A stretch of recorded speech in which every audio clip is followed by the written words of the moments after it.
The question, how do I be super productive when I don't want to? Your approach depends on why you don't want to be productive. Here are some approaches I use. 1. Do something achievable but difficult first. During mornings when I don't feel motivated, I break down my tasks into several subparts. I then do the hardest task first. This has two benefits. First, current literature states that self-discipline is a finite resource. Often after making a hard decision, for example, for a child postponing eating a marshmallow, your reserves of self-discipline are depleted. Thus, you will have a greater capacity for doing something hard at the beginning of the day than at the end of the day. Second, after doing something difficult, but concrete and achievable, you have a victory. This makes it easier to move on to the other tasks of the day. One example is that as a lawyer, I sometimes have to give bad news to a client. This is sometimes difficult.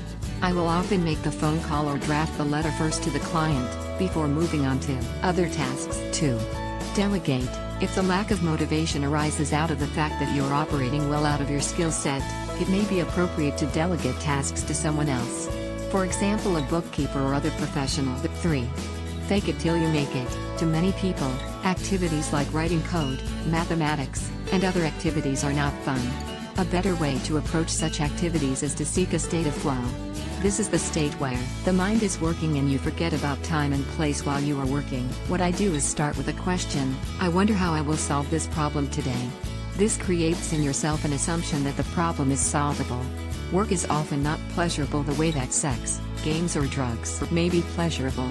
But a job well done carries other rewards. 4. Ask for help. Sometimes you need help. That's okay. Many successful people have battled through episodes of depression, alcoholism or other hurdles. You can't always white-knuckle your way through those hurdles. Time and money spent with a therapist, doctor, or other professional is worth it if it can get you through a rough spot. 5. Reassess. Finally, your lack of motivation may come from the fact that you know you are on an unproductive path. It may be time to pivot to another project. Best of luck.